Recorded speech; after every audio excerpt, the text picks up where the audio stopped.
ప్రార్థన చేసుకొని కుటుంబం ప్రారంభించుకుంటాం. ప్రేమల తండ్రి, దైవ ఘనమైన పాపలు స్తోత్రం చెల్లిస్తూ స్తుతిస్తూ ఆనందిస్తూ గణపరుస్తున్నాం.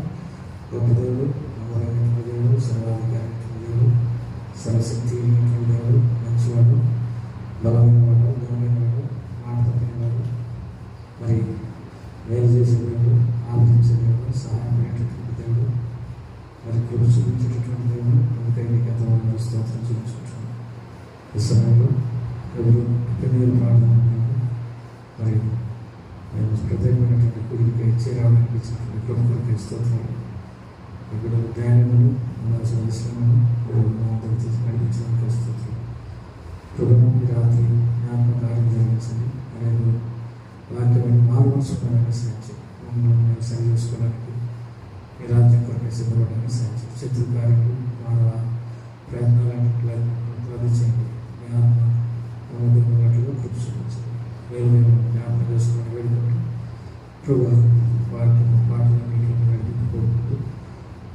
ప్రభు చిత్రంలో వారు వేరుకోవడానికి ఇంటికి రావడానికి ప్రతిబంధించండి. వేసుకోవాలని తేటాలు పెట్టుకున్నాను తండ్రి.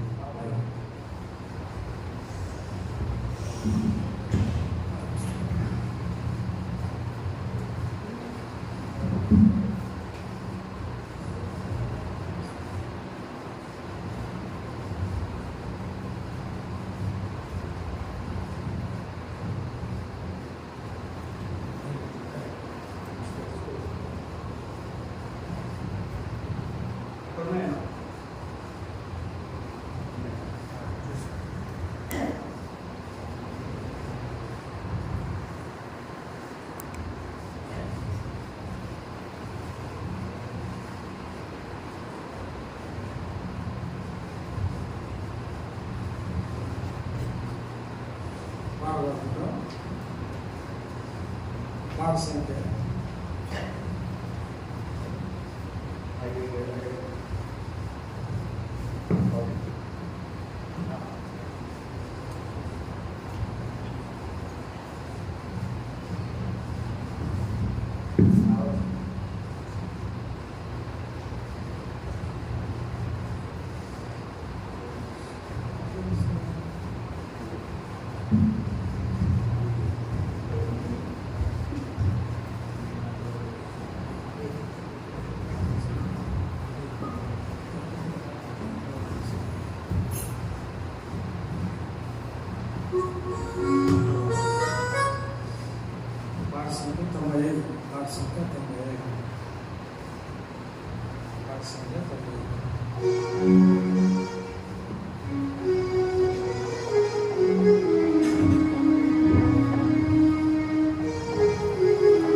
One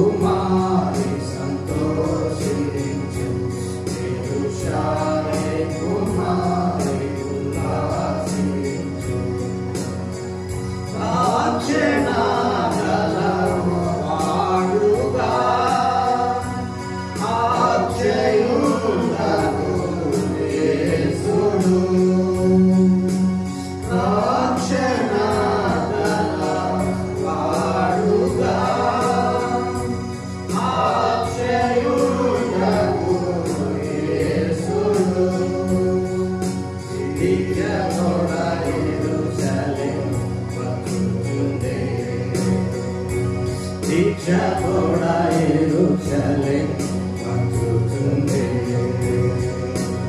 ఇదిగో నీ రాజు వచ్చుచుండే, సియోను కుమారి సంతోషించు. యెరూషలేము కుమారి ఉల్లాసించు. సియోను కుమారి సంతోషించు. యెరూషలేము కుమారి ఉల్లాసించు. సాత్వికుడు నీవు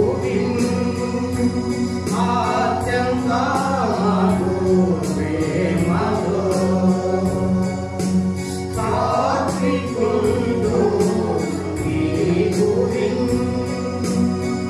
అత్యంత ప్రేమతో. నిత్యరాజులకై వచ్చుచుండే. నిత్యరాజులకై వచ్చుచుండే. ఇదిగో నీ రాజు వచ్చుచుండే, సియోను కుమారి సంతోషించు. యెరూషలేము కుమారి ఉల్లాసించు. సియోను కుమారి సంతోషించు. యెరూషలేము కుమారి ఉల్లాసించు. దీనపరుడు నీ ప్రభువు, ఘనత కలిగిన దేవుడు. దీనపరుడు నీ ప్రభువు, ఘనత కలిగిన దేవుడు. ప్రాణమీయ పాపులకై వచ్చుచుండే. ప్రాణమీయ పాపులకై వచ్చుచుండే. ఇదిగో నీ రాజు వచ్చుచుండే, సియోను కుమారి సంతోషించు. యెరూషలేము కుమారి ఉల్లాసించు.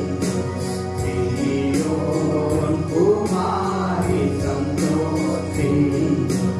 యెరూషలేము కుమారి సంతోషించు.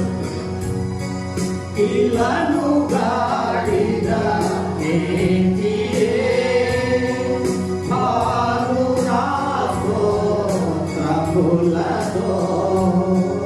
ఇలను గాడిద నేతియే,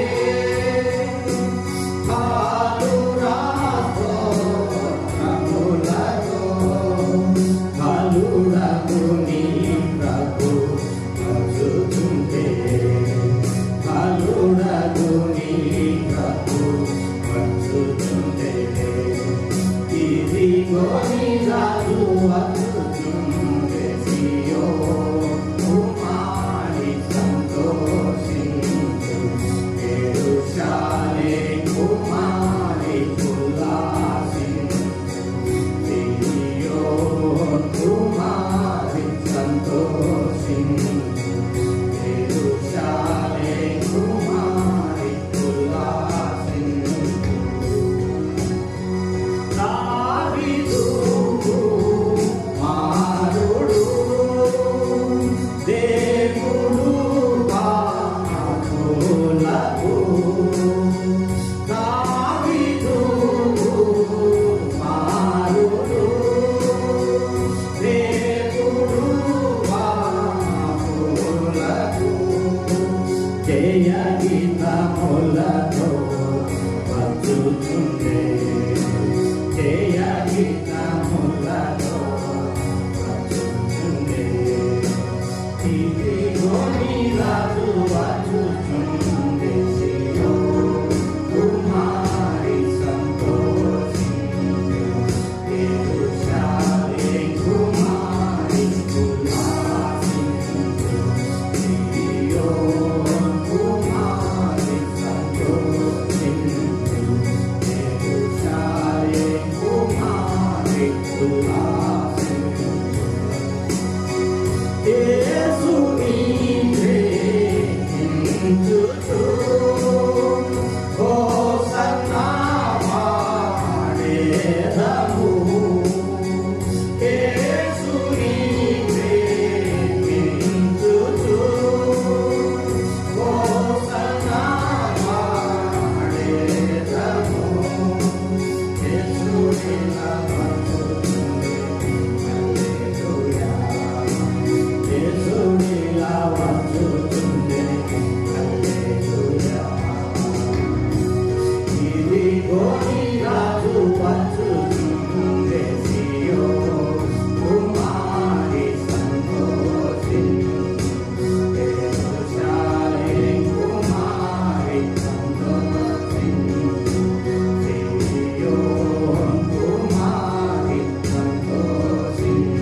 పాట పాడుకుందాం. పాట సంఖ్య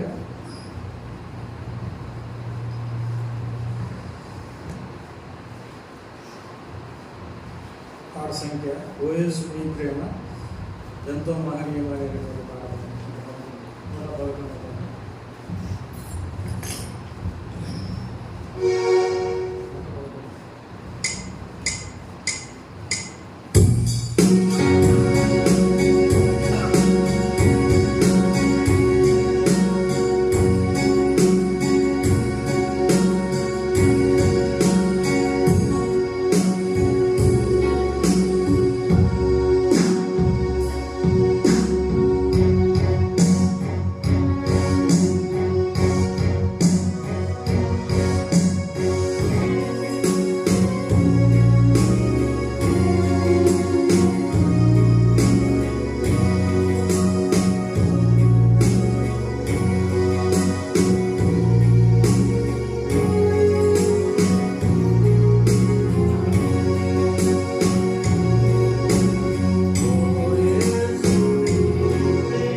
యేసు చావు అంటే శిలువలో మీ కొరకు నా కొరకు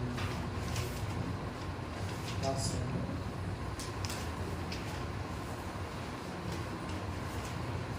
లేకపోతే ప్రేమతో యేసు పిలుచున్నాడు అని అనుకుంటున్నారు. 365 పుస్తకం 330.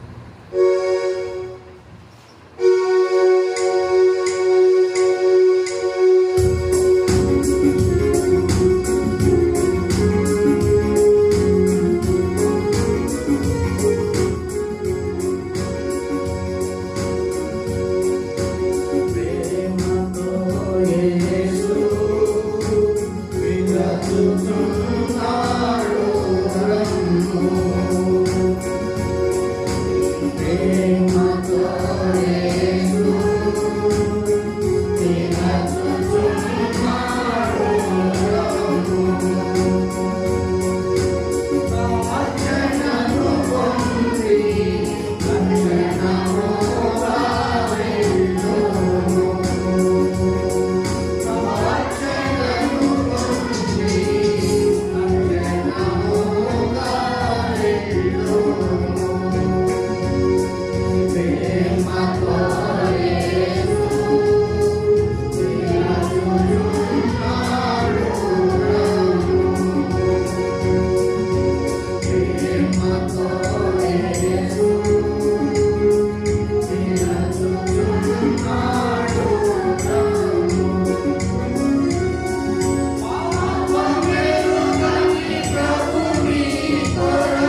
ప్రార్థన చేసుకుంటాం.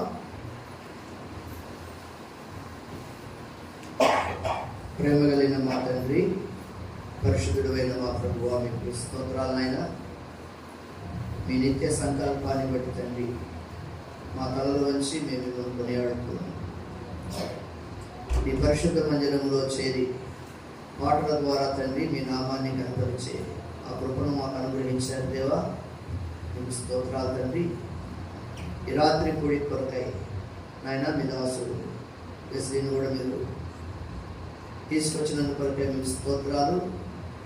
మీ ప్రజల క్షేమం కొరకై తండ్రి మీరు ఏదైతే మీ దాసునికి అనుగ్రహించారో, మీరు సెలవిచ్చిన మాట మీ ప్రజల మధ్యలో తండ్రి వెల్లడి చేయడానికి నాయన మీ వాక్యంలో సెలవిచ్చినట్టుగా మీరు సమ్మతించి నా మాట వినిన ఎడల ఎంత మేలు. అలాగున ఈ రాత్రి వేళ నాయన నీ మాటను మేము అంగీకరించున్నాము తండ్రి. నీ వాక్యము విన్నవారితో మేము కలిసి జీవించున్నాము. ఈ సమయాన్ని దీవించాలని కోరుతూ ఈ ప్రజలైన వారు కూడా తమ హృదయాలను దేవుని వాక్యం కొరకై సిద్ధపరచుకునేలాగా తండ్రి వారిని కరుణించాలని మీ సన్నిధి కోరుకుంటూ నాయన మమ్మల్ని మీకు అప్పగించుకుంటూ మీకే స్తుతి చెల్లిస్తూ యేసు ప్రభు ప్రేమలో ప్రార్థించి వేడుచున్నాం తండ్రి. ఆమేన్.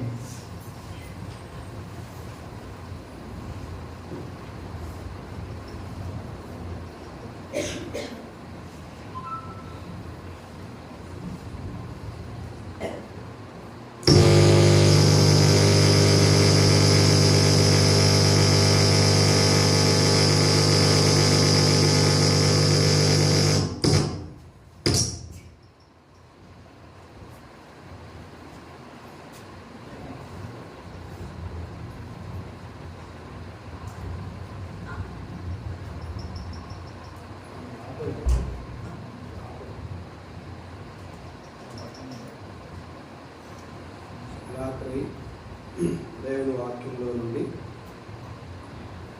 ఆదికాండము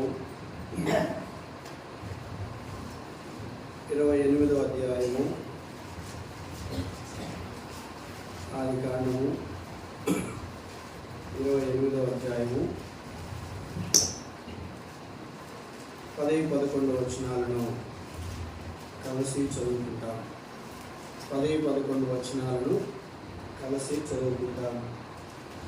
యాకోబు బెయేర్షెబా నుండి బయలుదేరి హారాను వైపు వెళ్ళుచు ఒక చోట చేరి పొద్దుగుంకినందున అక్కడ ఆ రాత్రి నిలిచిపోయి ఆ చోటి రాళ్ళలో ఒకటి తీసుకొని తనకు తరగగా చేసుకొని అక్కడ పండుకొని.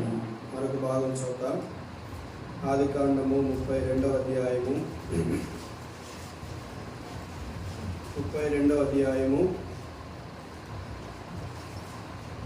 30-31 అందరం కలిసి చదువుకుంటాం. ఆదికాండము 32వ అధ్యాయము 30-31 అందరం కలిసి చదువుకుంటాం.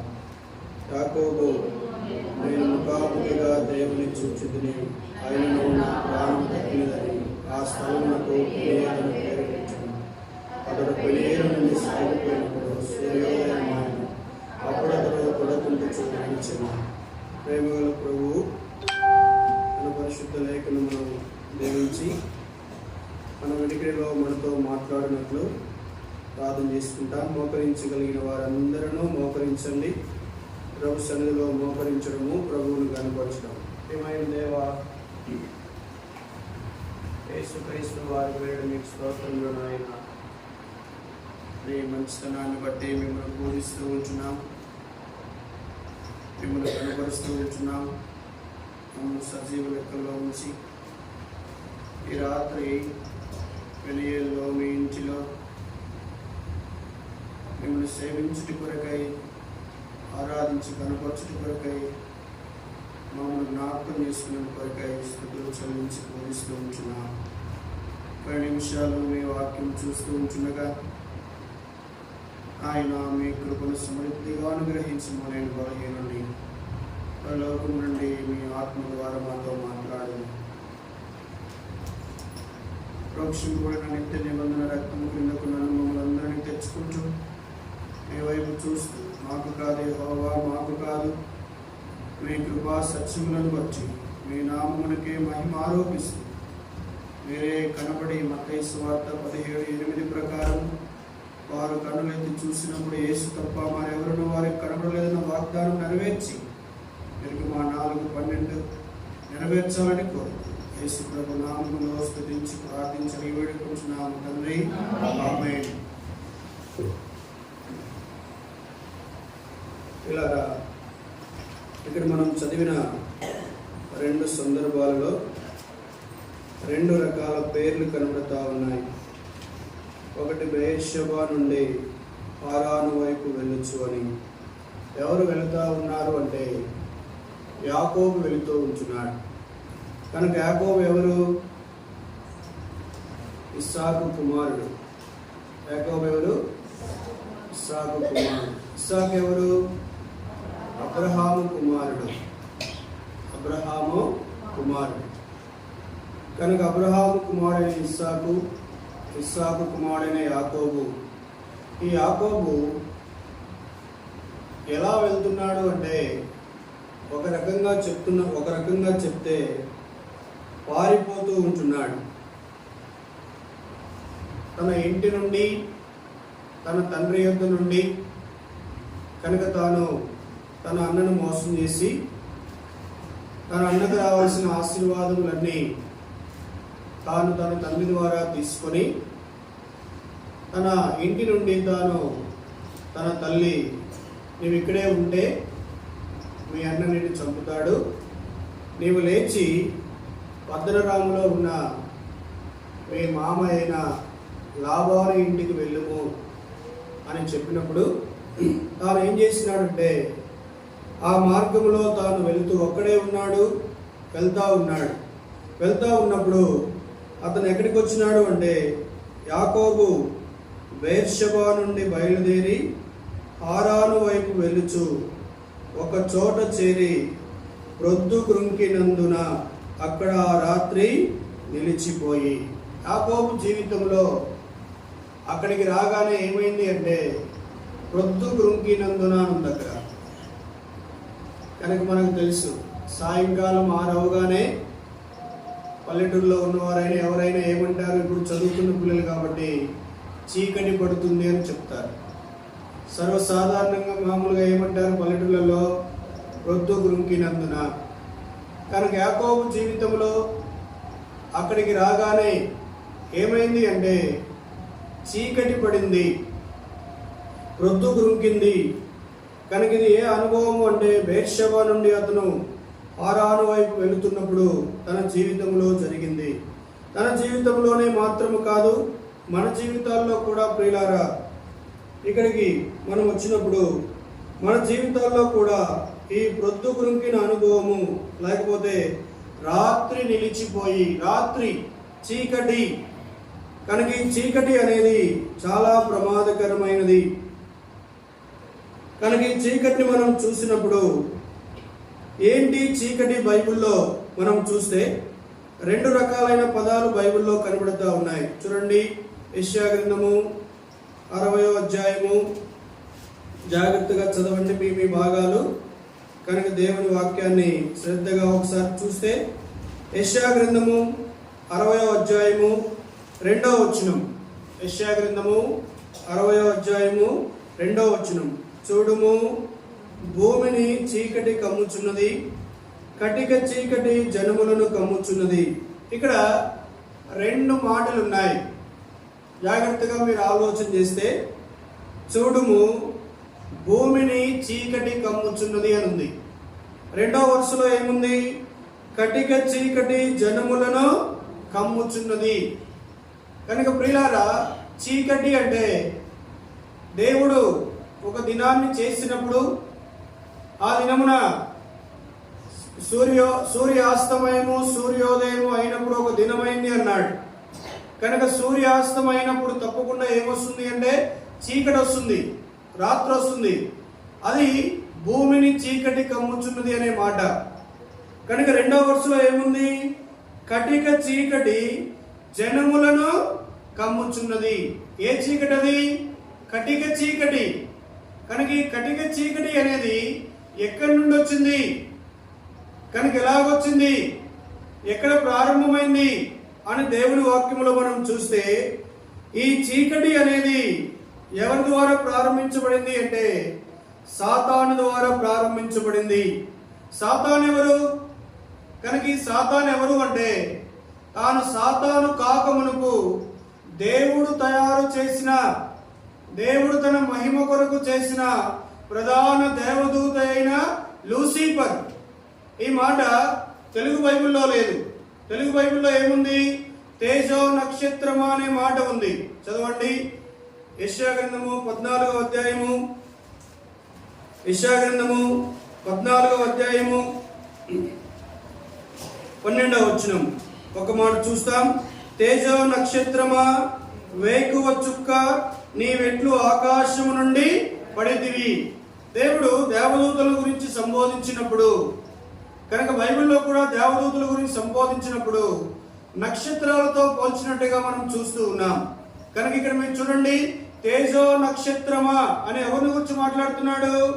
లూసిఫర్ గురించి మాట్లాడుతున్నాడు. మీరు ఇంగ్లీష్ బైబిల్కి వెళ్తే ఇంగ్లీష్ బైబిల్లో మాట ఉంది, ఓ లూసిఫర్ అనే మాట. కనుక ఈ లూసిఫర్ అనేవాడు పరలోకంలో ప్రభు మహిమాత్మై ప్రభువును సేవిస్తూ, కనుక పరలోకం అంతటిలో ఒక రకంగా ప్రభు తరువాత ఎవరు అంటే లూసిఫరే. ఈ లూసిఫర్ అనేవాడు పరలోకంలో దూతలందరి మీద ప్రధాన దేవదూత అయి కనుక అతను ఆరాధన చేసేవాడు.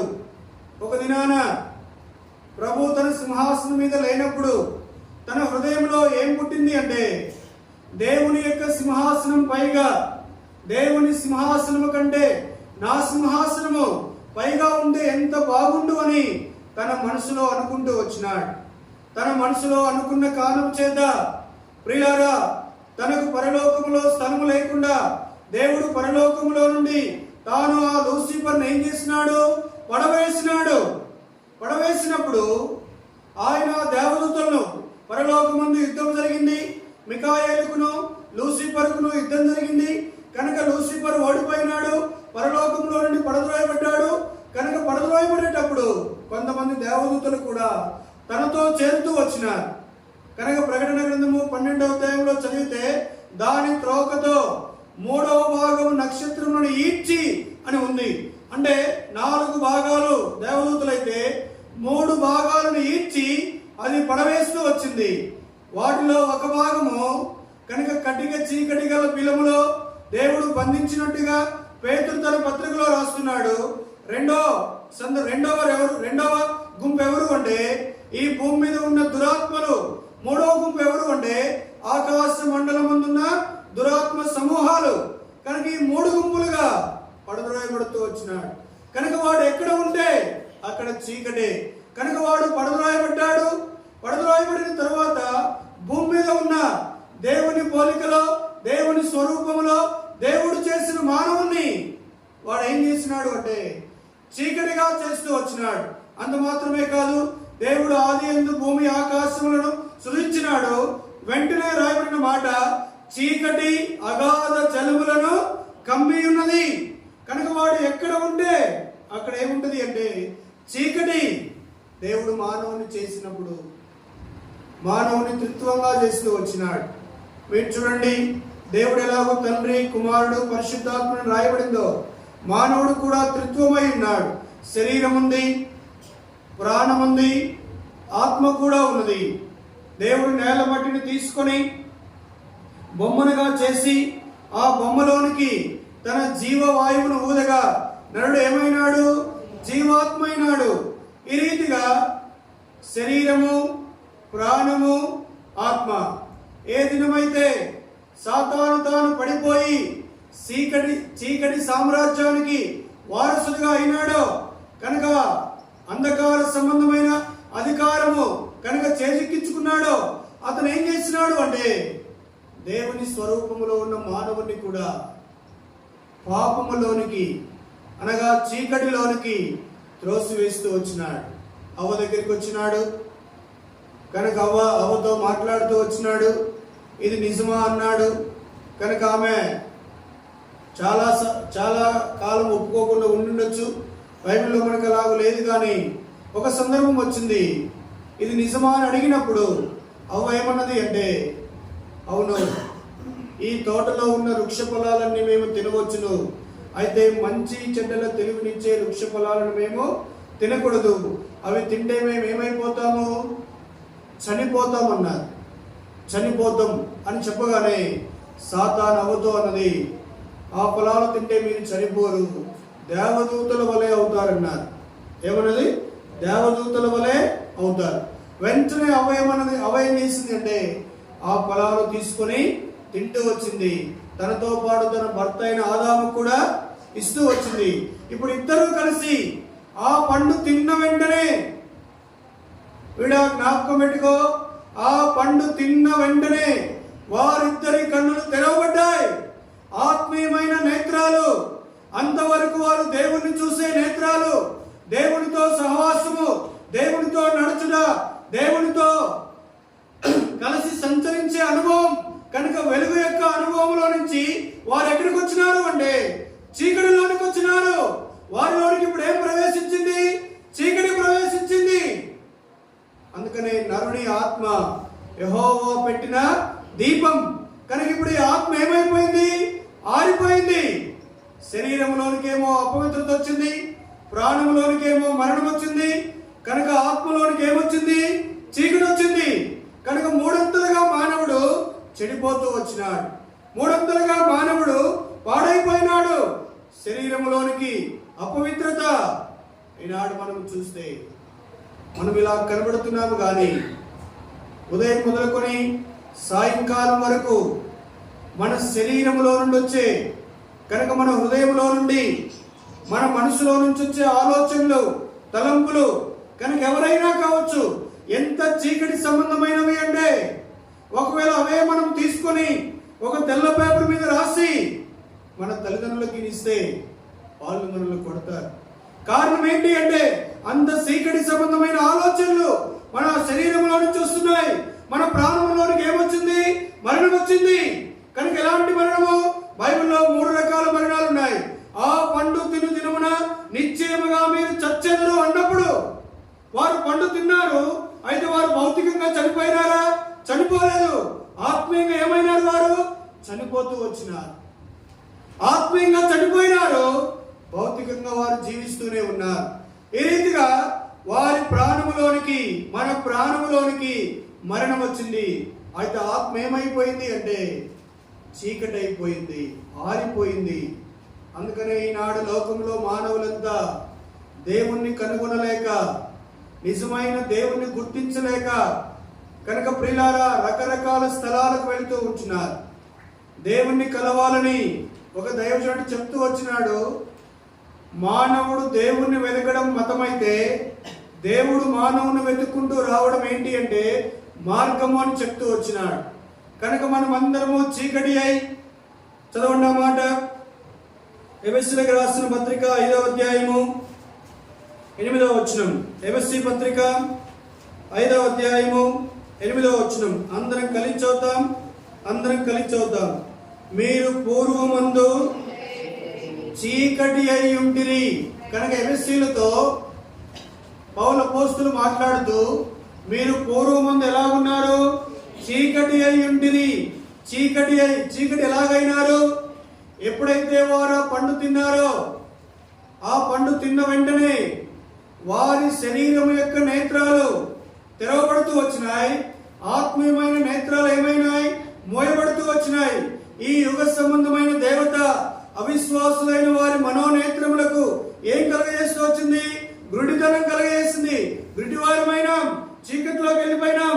చీకటి క్రియలు, రహస్య కార్యాలు, ఈ రీతిగా చీకట్లో ఉండి చీకట్లోనే బ్రతుకుతూ చీకట్లోనే చనిపోతే ఆ మానవుడు ఎక్కడికి వెళతాడు అంటే, మత్తయి సువార్త చూడండి 25వ అధ్యాయం చక్కగా రాయబడింది అక్కడ. మత్తయి సువార్త 25వ అధ్యాయము 41వ వచనం. 25:41. అప్పుడు ఆయన ఎడమ వైపున ఉండు వారిని చూసి, శపింపబడిన వారులారా, నన్ను విడిచి అపవాదికిని వారి దూతలకును సిద్ధపరిచిన నిత్యాగ్నిలోనికి ఎవరైతే చీకట్లోనే ఉండి చీకట్లోనే బ్రతుకుచు చీకటి కార్యాలు చేస్తూ చీకటి మాటలు చీకటి సంబంధమైన కార్యాలు జరిగిస్తూ అలాగూ చీకట్లోనే కటిక చీకటిలోనే ఉండి మరణిస్తే ఆ వ్యక్తి తప్పకుండా నిత్యాగ్నిలోనికి పోతాడు. కనుక కటిక చీకటి గల బిలములో అక్కడ ఏడ్పును పండ్లు కొరుకుట, అక్కడ బాధింపబడుట, అగ్ని ఆరుదు పురుగు చావదు, ఆ స్థలంలోనికి మనం వెళతాం. ఆ స్థలంలోనికి మానవులందరూ వెళ్తుండగా 2026 సంవత్సరాల క్రితం దేవాది దేవుడు యేసు క్రీస్తు అని పేరున ఈ లోకానికి వెలుగుగా వచ్చినాడు. కనుక మాట చూడండి, యోహాను సువార్త 1వ అధ్యాయము, అందరం కలిసి చదువుతాం ఆ మాట. యోహాను సువార్త 1వ అధ్యాయము 4వ వచనం, 1:4. ఆయనలో జీవముండెను, ఆ జీవము మనుషులకు వెలుగై ఉండెను, ఆ వెలుగు చీకటిలో ప్రకాశించుచున్నది గాని చీకటి దాన్ని గ్రహింపకుండెను. 9వ వచనం, నిజమైన వెలుగు ఉండెను, అది లోకములోనికి వచ్చుచు ప్రతి మనుషుణ్ణి. యేసు ప్రభు వారి లోకములోనికి వచ్చి ఆయన ప్రతి మనుషుని ఏం చేస్తున్నాడు? వెలిగిస్తూ ఉంటున్నాడు. చీకట్లోనే ఉండి చీకట్లోనే బ్రతుకుచు చీకటి క్రియలు జరిగిస్తూ అపోస్తలుడైన పౌలు తాను చీకట్లో ఉన్నప్పుడు, ప్రియారా, తాను చీకట్లో ఉన్నప్పుడు, సౌలుగా ఉన్నప్పుడు తన జీవితంలో సంఘమును అపరిమితముగా హింసించినాడు. ఆ మార్గమందు ఉన్నవారు అనగా యేసు ప్రభునందు విశ్వాసం ఉంచి ఆ మార్గంలో సాగిపోతున్న వారిని చంపడమే తనకు ప్రాణాధారమైనట్టు తన జీవితంలో చీకట్లో సాగిపోతూ ఉండగా ప్రభు కనుక తాను దమస్కు మార్గములో గుర్రం మీద ప్రయాణం చేస్తూ ఉన్నప్పుడు ఆ మధ్యాహ్న కాలం ముందు యేసు ప్రభు వెలుగుగా తన మీద ఉదయించినప్పుడు తన కన్నుల నుండి పొరల వంటివి అనగా చీకటి తన కన్నుల నుండి పోయినప్పుడు యేసు ప్రభు వెలుగుగా తాను చూస్తూ వచ్చినాడు. తాను పౌలుగా మారుతూ వచ్చినాడు. ఈ రీతిగా మనము కూడా మన జీవితాల్లో ప్రియులారా యేసు ప్రభువును రక్షకునిగా ఆయన మనము స్వీకరించినప్పుడు ఆయన వెలుగుగా మన హృదయంలోనికి వచ్చి మనలో ఉన్న చీకటి అంతటినీ కూడా ఆయన కనుక బయటకు బారవేసేవాడుగా ఉంటున్నాడు. మనము చూసినప్పుడు ప్రియులారా, ఒకవేళ మనము ఇలా ఉన్నప్పుడు కరెంటు అనుకోకుండా కరెంటు పోయిందనుకో ఎలా ఉంటుంది? కనుక ఏమీ కనబడకుండా ఉంటుంది. కనుక ఎలాగో ఏమీ కనబడకుండా ఉంటుందో ఆ రీతిగా చీకట్లో ఉన్నప్పుడు మనము కూడా ఏమి గ్రహింపకుండా ఉంటాం, దేన్ని కూడా వివేచించకుండా ఉంటాం. నేను మంచి చేయాలని అనుకుంటున్నాను కానీ నేను చేయాలనుకుంటున్న మంచి చేయక చేయకూడదనుకుంటున్న కీడనే చేస్తున్నాను. కారణం ఏమి అంటే నాలో ఒక నియమం ఉంది. అది ఎలాంటి నియమము అంటే పాప మరణముల నియమము అంటున్నాడు. అదే చీకటి, అదే పాపము, అదే ఈ లోక సంబంధమైన యుగ సంబంధమైన కనుక దేవత ద్వారా కలిగిన చీకటి, అది కటిక చీకటి. తద్వారా మనము ప్రభువును గుర్తించలేకుండా లోకములో సంచారం చేస్తూ ఉంటున్నాం. మీరు లోకంలో చూడండి, ఎంతో చదువుకుంటారు, రకరకాలైన కార్యాలు, రకరకాలైన ఉద్యోగాలు చేస్తుంటారు కానీ వారికి నిజమైన దేవుడు ఎవరో తెలియదు. ఆ వెలుగు లోకములో ప్రవేశించిన ఆ వెలుగును ఎరగకుండా వారు ఇంకా చీకట్లోనే ఉన్నారు. ఇలాగ చీకట్లోనే ఉండి చీకట్లోనే బ్రతికి చీకట్లోనే మరణిస్తే కనుక ఏ అనుమానం లేదు, నరకానికి వెళ్ళిపోతాం, నిత్యాగ్నిలోనికి కటిక చీకటి గల బిలములో వేయబడతాం. ప్రభు స్తోత్రము. ప్రభు మనల్ని ప్రేమించి 2026 సంవత్సరాల క్రితం ఆయన మానవుడుగా యేసు క్రీస్తు అను పేరున నిజమైన వెలుగుగా లోకములోనికి వచ్చుతూ ప్రతి మనుషుల్ని వెలిగిస్తూ ఉంటున్నాడు. యాకోబు తన జీవితంలో ఆ రీతిగా తాను బేర్షెబా నుండి ఆరాను వైపు వెళ్ళుచు అక్కడికి రాగానే తన జీవితంలో ప్రొద్దుగురుంకిన అనుభవం, ప్రొద్దుగురుంకుతూ వచ్చింది. చీకటి అయిపోయినాడు కనుక బాధపడుతూ ఉంటున్నాడు. ఎంత చీకట్లో ఉంటున్నాడు అంటే తాను అక్కడ చీకట్లో అక్కడి నుండి బయలుదేరినాడు కనుక తన మామ దగ్గరికి వెళ్ళినాడు. తన మామ దగ్గరికి వెళ్ళగానే తన మామ అయిన లాబాను యొక్క 2వ కుమార్తెను ప్రేమించినాడు. ప్రేమించి తన కొరకు ఎన్ని సంవత్సరాలు కొలువు చేసినాడు? ఎన్ని సంవత్సరాలు చేసినాడు? 7 సంవత్సరాలు. కనుక 7 సంవత్సరాలు కొలువు చేసినందుకు ఎవరిని ఇచ్చినాడు? ఆయన లేయాని ఇచ్చినాడు. మరలా రాహేలు కొరకు ఎన్ని సంవత్సరాలు చేసినాడు? 7 సంవత్సరాలు. మొత్తం 14 సంవత్సరాలు ఎవరి కొరకు కొలువు చేసినాడు? ఆయన రాహేలు కొరకు 14 సంవత్సరాలు చీకట్లో గడిచిపోయినాయి. ఎలా గడిచిపోయినాయో తెలియదు. ఇప్పుడు యవనస్తులు ఉన్నారు, తల్లిదండ్రులు చదువుకోమని కాలేజీకి పంపిస్తే కాలేజీలో రకరకాలైన పనులు. నేను ఆయన్ని ప్రేమించినాను, ఆమె నన్ను ప్రేమించింది. కనుక ఇదంతా ఏంటి అంటే చీకటి. ఇదంతా నీకు అర్థమవడం లేదు. చీకటి సంబంధమైన కార్యాలు, ఈ లోక సంబంధమైన ప్రేమలు కానీ, ఈ లోక సంబంధమైన కార్యాలు కానీ, ఇవన్నీ చీకటి సంబంధమైన కార్యాలు. వీడ జ్ఞాపకం పెట్టుకో, యాకోబు తన జీవితంలో రాహేలును ప్రేమించి తనకు కొలువు చేస్తుండగా తనకది కష్టం అనిపించలేదు, బాధ అనిపించలేదు, ఇబ్బందిగా మారలేదు. కారణం ఏంటి అంటే తాను చీకట్లో ఉంటూ ఉన్నాడు. కనుక తన మామ ఇతనే మోసగాడు. కనుక ఇతనే మోసగాడైతే దేవుడు అతన్ని ఎక్కడికి పంపించినాడు? తనకంటే పెద్ద మోసగాడైనా తన మామ దగ్గరికి పంపించినాడు. ఇప్పుడు మామ ఏం చేసినాడు? 2 సార్లు తన జీతం మార్చినాడు, 14 ఏళ్ళు కొలువు చేయించుకున్నాడు. రకరకాలుగా ఇదంతా నాది, కనుక ఇది నాది అని చెప్పి తాను మాట్లాడుతూ ఉండగా ఆ మాటలన్నీ తనకు వినబడ్డాయి. ఇదంతా తాను ఆలోచన చేసుకుని తన మామ దగ్గర నుంచి బేతేల్లో తనకు ప్రత్యక్షమైన దేవుని ఎందుకు తాను వెళ్ళాలని ప్రయాణం అవుతూ ఉండగా ఇలాగా బాధపడుతూ ఉంటున్నాడు. ఎంత బాధపడుతూ ఉంటున్నాడంటే, అరే ఇన్ని సంవత్సరాలు గడిచిపోయిన నా జీవితంలో ఈ సంవత్సరాలన్నీ ఎలా ఉన్నాయంటే చీకట్లో ఉన్నాయి. చీకటి సంవత్సరాలు ఇవన్నీ. చీకట్లోనే బ్రతికినాను, చీకట్లోనే ఉంటూ వచ్చినాను. కనుక ఇన్ని సంవత్సరాలు ఉన్నాను నేనని చెప్పి తాను ప్రయాణమై ఎక్కడికి వెళుతున్నాడు అంటే బేతేల్లో తనకు ప్రత్యక్షమైన దేవుని యొద్దకు వెళుతూ ఉంటున్నాడు. వెళుతూ ఉండగా ఆ రాత్రి తన అన్న తనను చంపడానికి వస్తున్నాడన్న సంగతి తెలుసుకొని కనుక యబ్బోకు రేవు దగ్గర తాను తన మామ దగ్గర సంపాదించిన యావదాస్తిని కూడా గుంపులు గుంపులుగా పంపించి తాను ఒక్కడే ఆ రాత్రి తాను ఒక్కడే యబ్బోకు రేవు దగ్గర ప్రియులారా దేవునితో పోరాడి, కనుక హోషేయ గ్రంథంలో చక్కగా రాసింది, ఒక నరుడు రాత్రంతయు దేవునితో పోరాడుతూ వచ్చినాడు. ఆ రాత్రి పోరాడుతూ ఉంటున్నాడు. నాకు రేపు సూర్యోదయం ఉండకపోవచ్చు, నా అన్న నా మీదకి రావచ్చు, నేను చనిపోవచ్చు, ఆయనను చంపొచ్చని ఆ రాత్రి ప్రార్థన చేస్తూ ఉంటున్నాడు. ప్రభు దగ్గర పోరాడుతూ ఉంటున్నాడు. పోరాడి తాను ప్రభు దగ్గర నుంచి ప్రభు తాను సెలవు తీసుకొని పరలోకానికి వెళ్ళినప్పుడు చదవండి ఆ మాట చూడండి ఏమైందో తన జీవితంలో. ఆదికాండము 32వ అధ్యాయము, ఆదికాండము 32వ అధ్యాయము 26 నుంచి చదువుతాం. 26 లేదా 24 నుంచి చదువుతాం. 24 నుంచి.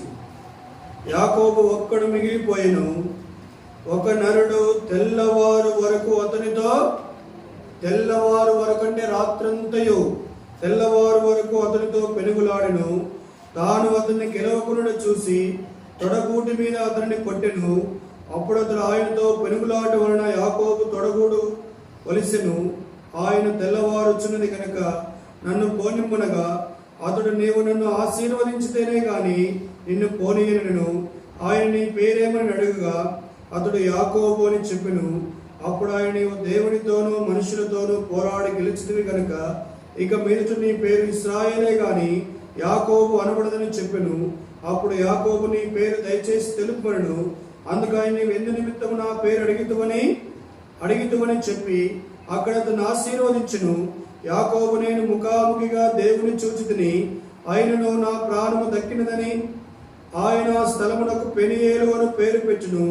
అతడు పెనియేలు నుండి సాగిపోయినప్పుడు సూర్యోదయం ఆయను.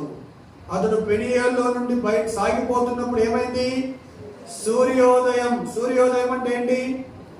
చీకటి పోయి తన జీవితంలోనికి ఏమొచ్చింది? వెలుగు వచ్చింది. అంతవరకు తాను చీకట్లోనే ఉంటూ వచ్చినాడు. ఆ రాత్రంతా పోరాడినాడు. కొన్ని సంవత్సరాలు చీకట్లోనే జీవించినాడు. చీకట్లో ఎన్ని బాధలు అనుభవించినాడు, ఎన్ని రకాలైన ఇబ్బందులు, సమస్యలు, కష్టాలు, నష్టాలు. బైబిల్ పండితుల అభిప్రాయ ప్రకారము పాత నిబంధనలో యోబు తరువాత ఎక్కువైన శ్రమల గుండా వెళ్ళిన భక్తులు ఎవరు అంటే యాకోబే. యాకోబు తన జీవితంలో పెనియేలు నుండి సాగిపోతూ ఉండగా ఏమైంది? తన జీవితంలో సూర్యోదయమైంది. ప్రభు తన మీద ఉదయించినాడు. ప్రభు తన మీద ప్రకాశించినాడు. నీతి సూర్యుడు తన మీద ఉదయించగానే చీకటంతా పోయింది. తాను చంపాలనుకుంటున్న అన్న ఏమైనాడు? ఇప్పుడు తాను చంపకుండా కనుక తను ఏం చేసినాడు? విడిచిపెడుతూ వచ్చినాడు. రాత్రి పెనియేలుకు వచ్చినా ఇంకా చీకట్లోనే ఉన్నావేమో, చీకటి క్రియలు జరిగిస్తూ ఉంటున్నావేమో, చీకటిని ప్రేమిస్తూ ఉంటున్నావేమో, నేను చేసేది ఎవరికి తెలియదని అనుకుంటున్నావేమో. ఓ దినం వస్తుంది, చీకట్లో నువ్వు చేసింది చీకటిని వెలుగు ఖండిస్తుంది. కనుక చీకట్లో నువ్వు చేసింది ప్రభువు నీ ముందుకు తీసుకొస్తాడు. ఏ ఫలాని స్థలంలో నువ్వు ఇలాగ చేసినావు, ఫలాని స్థలంలో ఇలాగ మాట్లాడినావు, ఫలాని స్థలానికి వెళ్ళినావు నీవు, ప్రభువు అవన్నీ నీ దగ్గరికి తీసుకొస్తాడు, నీతో మాట్లాడతాడు. ఆ దినాన నీకు సమయం ఉండదు. ప్రాణం పోయిన తర్వాత నీకు సమయం ఉండదు. ప్రాణం పోకమునిపై ప్రభు నీతో మాట్లాడుతూ ఉండగా, పెనియేల్లో నువ్వు ఉన్నప్పుడు, దేవుని మందిరమైన పెనియేల్లో నువ్వు ఉన్నప్పుడు ప్రభు నీతో మాట్లాడుతుండగా, నీ నా చీకటిని తొలగించుట కొరకై దేవాతి దేవుడు ఆకాశానికి భూమికి మధ్యన ఉదయం 9 గంటలకు మొదలుకొని మధ్యాహ్నం 3 గంటల వరకు ఆయన ఆ కలువరి శిలువ మీద వేలాడుతూ వచ్చినాడు. మన చేతులతో చేసిన పాపాల కొరకై తన చేతుల్లో శీలలు కొట్టినారు. మన కాళ్ళతో చేసిన పాపాల కొరకై ఆయన కాళ్ళల్లో శీలలు కొడుతూ వచ్చినారు. దేహంతో మనం జరిగించిన పాపము కొరకై తన దేహమంతా కోడా దెబ్బలతో కొట్టబడింది. శిరస్సుతో మనం చేసిన పాపముల కొరకై ఆయన శిరస్సును ముళ్ళకిరీటం పెడుతూ వచ్చినారు. ఈ రీతిగా మన కొరకై మన ప్రభు మనకు బదులుగా మన స్థానంలో మన చీకటి కొరకై, మన పాపము కొరకై, మన అపవిత్రత కొరకై, మన అక్రమము కొరకై, మన దుర్మార్గము కొరకై, లోక సంబంధమైన పాపము మనము చేసి ఉండగా మనకు బదులుగా మన స్థానంలో ఆ శిలువలో తన ప్రాణమును అప్పగించి ప్రాణము విడిచినాడు. అప్పుడు లోకమంతటా ఏమి కమ్మింది? చీకటి కమ్మింది. చీకట్లో ఉన్న మనము వెలుగులోనికి రావడానికి ఆయన చీకట్లో ప్రవేశిస్తూ వచ్చినాడు. ఇలాగా ఎంతకాలం చీకట్లో ఉంటావు? ఎంతకాలం చీకటిని ప్రేమిస్తావు? ఇంకా చీకట్లోనే ఉంటే అది నీకు ఇప్పుడు బాగుందనిపిస్తుంది. ఓ దినం వస్తుంది, ఏడుస్తావు, బాధపడతావు. యవనస్తులారా, ఆ దినాన నేను అలా చేయకపోయింటే బాగుండు. నా జీవితంలో 16 సంవత్సరాలు నేను చీకట్లో ఉంటూ వచ్చినాను. 16 సంవత్సరాలు 14 ఇలాంటి దైవ సేవకుల ద్వారా అద్భుతంగా దేవుని మందిరానికి నడిపించబడి విగ్రహారాధన కుటుంబంలో నుండి దేవుడు అద్భుతంగా నా మీద ఉదయించినాడు. తన మాటను పంపించినాడు. ఆ మాట వెలుగుగా నా హృదయంలో ఉదయించింది. ఆ నిజమైన వెలుగును కనుక 2010వ సంవత్సరము డిసెంబర్ 31 రాత్రి వాచ్ నైట్ సర్వీస్లో ప్రభువును అంగీకరించడానికి ప్రభు కృప చూపుతూ వచ్చినాడు. ఇక్కడ ఎవరైనా యేసు ప్రభువును అంగీకరించకుండా ఉంటే, చీకట్లోనే ఉంటే, ఈ రాత్రైనా పెనియేలు అనుభవంలోనికి రా. వేశ్యవలో నుండి కనుక పొద్దుగురుకిన అనుభవంలో నుండి, చీకట్లో నుండి నువ్వు ఎక్కడికి రావాలి అంటే వెలుగులోనికి రావాలి. వెలుగులోనికి వస్తే కలిగే కనుక ఆ మాట చదివి మనం ముగిస్తాం. చూడండి, పేతురు రాసిన మొదటి పత్రిక 2వ అధ్యాయము 9వ వచనం. అయితే మీరు చీకటిలో నుండి ఆశ్చర్యకరమైన తన వెలుగులోనికి మిమ్మల్ని పిలిచిన వాని గుణాతిశయములను ప్రచురము చేయి నిమిత్తము ఏర్పరచబడిన వంశమును, రాజులైన యాజక సమూహమును, పరిశుద్ధ జనమును, దేవుని సొత్తైన. ఎప్పుడైతే నీవు చీకట్లో నుండి దేవుని ఆశ్చర్యకరమైన వెలుగులోనికి వస్తావో ఏమైతావు? నీవు ఏర్పరచబడిన వంశము, రాజులైన యాజక సమూహం, పరిశుద్ధ జనమును, దేవుని సొత్తైన ప్రజలమైతాం. ఇలాంటి అనుభవంలోనికి నువ్వు రావాలంటే ఈ రాత్రి ప్రభు దగ్గరికి వచ్చి, ప్రభు అనే పాపిని, ఆ జీవితంలో కూడా చీకటి ఉంది, ఎవరికి తెలియని రహస్య కార్యాలు ఉన్నాయి, నన్ను క్షమించు. ఒకవేళ ఎవరికైనా నువ్వు నీ తోటి వారికి చెప్పావనుకో, వాళ్ళు ఇంకా నలుగురికి చెప్పి కనుక వాళ్ళు నిన్ను ఇంకా అవమానపరుస్తారు. అయితే ప్రభుతో చెప్పినప్పుడు ప్రభు నిన్ను అవమానపరచడు. ప్రభు నీ చీకటిని, నీ పాపాన్ని క్షమించి ఆశ్చర్యకరమైన తన వెలుగులోనికి నిన్ను నడిపించి పరిశుద్ధ జనముగా, దేవుని సొత్తైన ప్రజగా, రాజులైన యాజక సమూహముగా, ఏర్పరచబడిన వంశముగా. అంత మాత్రమే కాదు, మనం ఈ భూమిని బ్రతికినంత కాలము ఆయన గుణాతిశయములను ప్రచురము చేయు నిమిత్తము ఆయన ప్రతి ఆదివారము, ప్రతి దినాన ప్రభువా నీవు మంచివాడవు, నీవు కృపా కనికరములు గల దేవుడవు, నీవు దయా దాక్షిణ్య పూర్ణుడవు, వేల్పులలో నీ వంటి వాడు లేడు, మహాగణుడవు, మహోన్నతుడవు, పరిశుద్ధుడవు, నిత్య నివాసమని ఆయన గుణాతిశయములను ప్రచురము చేయ నిమిత్తము ప్రభు మనం వెలుగులోనికి నడిపించేవాడుగా ఉంటున్నాడు. అలాంటి అనుభవం నీకు కావాలంటే ఒక నిమిషం ప్రార్థన చేసుకుందాం. ఒక నిమిషం మౌనంగా మోకాళ్ళ మీదకి వచ్చి ప్రభు నీతో మాట్లాడుతూ ఉంటే, ప్రభువా నేను కూడా యాకోబులాగా పొద్దుగుంకిన అనుభవంలో ఉన్నాను కనుక నన్ను కరుణించు, నన్ను వెలుగులోనికి నడిపించు, ఆశ్చర్యకరమైన వెలుగులోనికి నడిపించమని, ప్రభువా నా చీకటిని క్షమించమని వేడుకుంటున్నానని అడిగినప్పుడు ప్రభు మిమ్మల్ని కరుణించేవాడుగా ఉంటున్నాను అన్నారండి. కానీ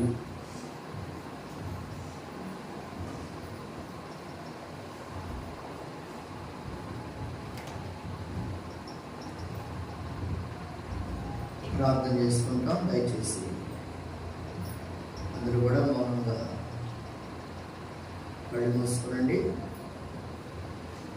ప్రేమ కలిగిన మా తండ్రి, ఈ ప్రేమ కొరకైనా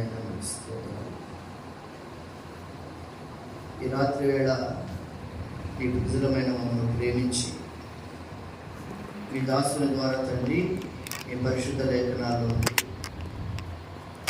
ఈ వాక్యం యొక్క వెలుగును మీరు వెల్లడి చేసినందుకు